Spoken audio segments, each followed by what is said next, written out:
Greetings, everyone. I am Cadet Aishwarya, and I am here to introduce you all to first aid in common medical emergencies. Now, in the previous chapter, we read about the infectious and contagious diseases. So now let's see how we can uh, give a first aid in common medical emergencies. Clear? Moving ahead. There will be a number of occasions on which we may be faced with a situation where we may be required to provide first aid to the injured because of an accident or due to any calamity. Therefore, it is very important for all cadets to have knowledge of providing basic first aid in common medical emergencies. In the succeeding paragraphs, we will deal with certain medical emergencies and discuss about the methods first aid to be provided. Outline of the chapter will be number 1, injuries to internal organs. Part 2, burns and scalds. Part 3, snake bite, scorpion bite, and rabid dog bite. Number 4, foreign bodies in eye, ear, and nose. Number 5,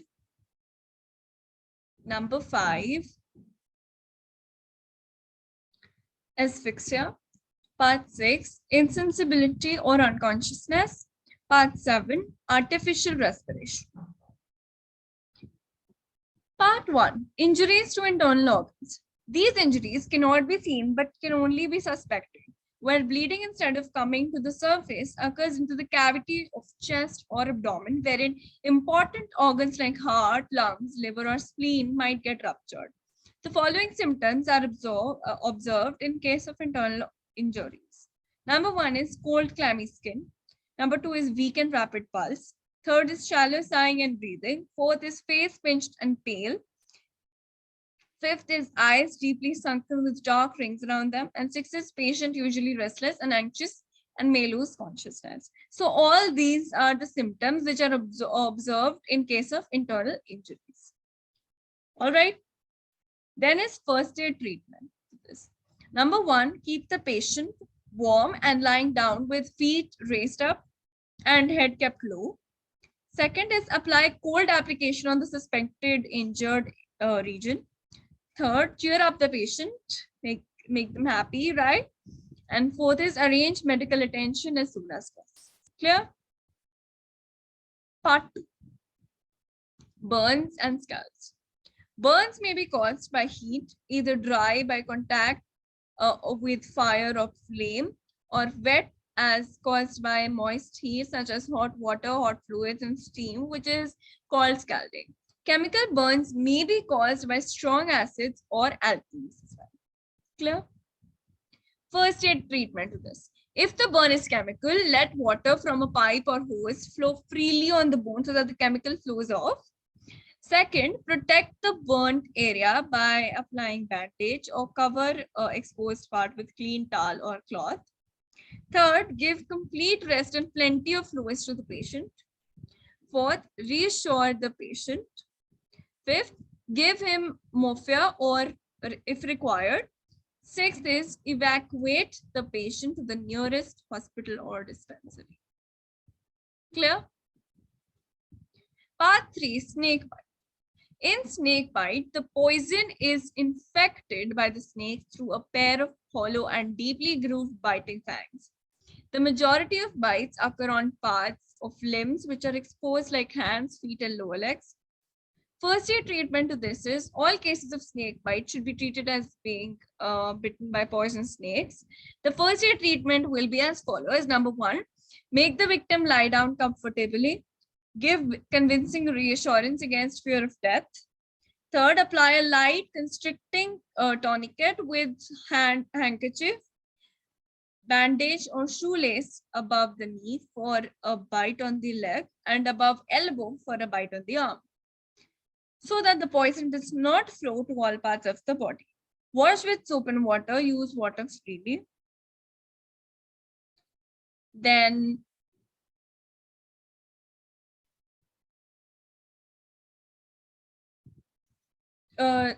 sixth Fifth is incise into the skin 2.5x across the fang mark with a blade. Sixth is suck the blood either with mouth or with a suction pump. Be careful that there is no cut out or ulcer in the mouth. Seventh is evacuate the patient quickly to the nearest dispensary or hospital. And eighth is if breathing fails, start artificial respiration. Clear? Now is scorpion bite. Bites by scorpions should be treated like snake bite. First aid treatment will be if blood has been drawn, the wound should be cleaned well with antiseptic lotion. Then a rabid dog bite. Rabies is a very dangerous disease transmitted by rabid dog. The disease is preventable by giving anti-rabies vaccine. First aid treatment, immediately wash the bite area with lots of water and soap. Second, wound should be cleaned with available antiseptic. Third, patient should be sent to the hospital for an anti-rabies injection course. Fourth is dog and the patient should be kept under observation for at least 10 days. Clear? Part 4, foreign bodies in eye, ear, and nose. Foreign body in eye, first of all. Particles of coal or dust may lodge on the eyeball or inside the eyelid, causing discomfort and damage to the tender structure. First aid treatment. Number 1, ask the patient not to rub the eyes. We all do this, but it is not good.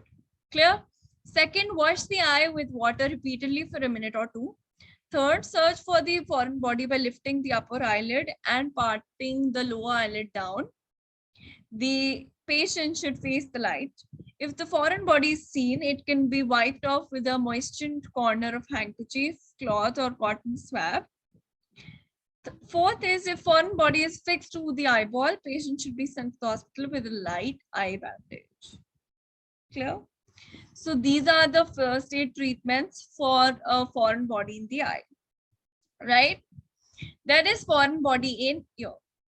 This is common with children. They often put beads, peas, nuts, and other objects into the ear, or an insect may get into the ear. First aid treatment will be do not try to remove the foreign body with the help of a pin or forceps, as they may push the foreign body further in, causing damage to the eardrum.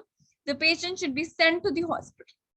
So please, please, please remember, do not try to remove it with the help of a pin or forceps. Okay, that will cause further damage. Clear? Foreign body in nose.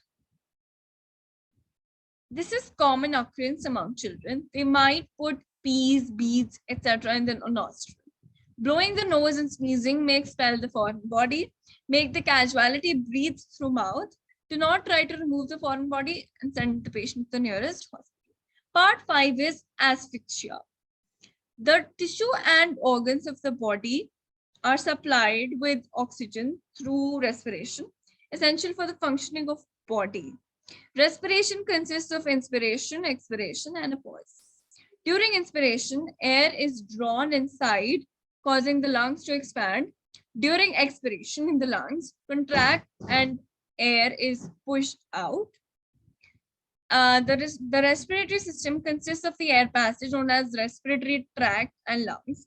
The actions of muscles concerned with respiration are controlled and regulated by the respiratory center of the brain. Okay.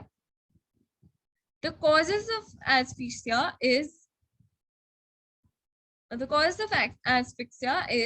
anything which interferes with respiration, producing irregularities in breathing, produces a condition known as asphyxia. The main causes of asphyxia are: number 1, drowning due to water entering the air passage. Second, hanging and strangulation due to obstruction to entry of air. Third is suffocation due to obstruction to entry of air through the air passage. Then is foreign body obstruction in air passage. Third is inhalation of poisonous gases, etc. Example, carbon monoxide. Overdosage of drugs such as sleeping pills, morphine, pethidine, then electric shock, diseases, for example, tetanus, epilepsy, rabies. So all of these are the main causes of asphyxia. Signs and symptoms of asphyxia. Number 1, dizziness and weakness.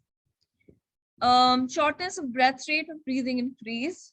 Rapid pulse, partial loss of consciousness, swelling of the veins of the neck, face, lips, nails, fingers, and toe is done. So all of these are the signs and symptoms. Now we will look at the general rules for treatment. Number 1, remove the cause, if possible, or the causality from the cause. Second, ensure that there is a free passage for air. Third, lay the individual on his back, press the head backwards, supporting the neck on your palm. Lift the tongue clear of the air. Give mouth-to-mouth breathing. Then is first aid for special cases, drowning. Number 1, wet cloths should be loosened. Mouth, throat, and nostril should be cleaned of mucus and any foreign body. Patient should be made to lie down over his belly, face down, head turned to one side, arms stretched beyond the head, tongue pulled out. Fourth is artificial respiration should be given till he starts breathing. Cover the patient with a blanket. So all of these are first aids for special cases, so drowning. Clear? First aid in case of strangulation or hanging.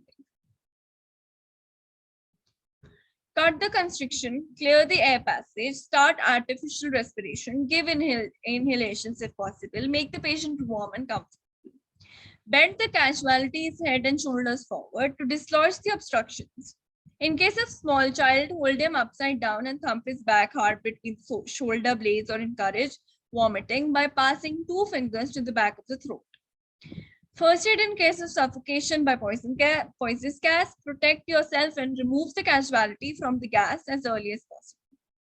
First aid in case of electric shocks, switch off or break the current if possible. Remove the casualty from contact with the current. If possible, stand on some insulating material such as rubber, soled shoes or boots or piles of newspapers. Then give artificial respiration, treat for shock and burns. Clear? So these were the kind of first aids that should be given in case of choking, hanging, electric shocks, etc. Okay. Part 6, insensibility or unconsciousness. Insensibility or unconsciousness is caused due to interruption of the action of the brain through some interference with the functions of the central nervous system. Stages of unconsciousness. First stage is delirium, when the restlessness of body and mind are present. Second stage is patient response to loud commands, gives maximum response to minimum stimulus. Third stage is semi-coma, patient response to painful stimuli, only minimum response to maximum stimulus. Fourth stage is when the patient makes no response to any stimulus. Causes of unconsciousness or coma. Number 1, head injury. Second, hemorrhage from brain. Third, heart failure. Fourth, diabetic coma, hepatic coma, uremic coma. Fifth is excessive narcotics, example, sleeping pills, morphine. Sixth is intracranial or brain infections like meningitis, encephalitis. Seventh is physical agents such as heat strokes, electric shocks. Eighth is epilepsy, and ninth is hysteria. General rules of first aid in casualties or unconsciousness. Make the patient lie down with head turned to one side. Pull out his tongue, loosen the clothing, ensure fresh air. If breathing has stopped or is irregular, start artificial respiration. Keep the air passage clear. Nothing should be given by mouth. Remove false teeth if any. Then is part 7, the last part of the chapter, artificial respiration. If there is any irregularity in breathing or a cardiac arrest, artificial respiration is given. If it is given correctly and in time, the patient's life can be saved. There are 3 methods for providing artificial respiration, but we will tell you only about the most common one. that is mouth-to-mouth respiration. This is the most common and simple method and is given immediately. If given timely, it can save many lives. This can be done by the following way. Casualty should be in supine position. Clean the mouth and throat to maintain clear air passage. Extend the neck to straighten the air passage. Cover the patient's mouth with clean gauze and blow directly and slowly into it, 10 to 12 times per minute. Concluding the chapter, first aid is very simple and effective method which, if known to an NCC cadet, can save precious lives under various life-threatening situations.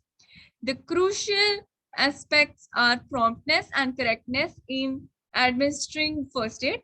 An NCC cadet who reaches the victim must first quickly investigate the cause and type of injury before attempting to administer first aid.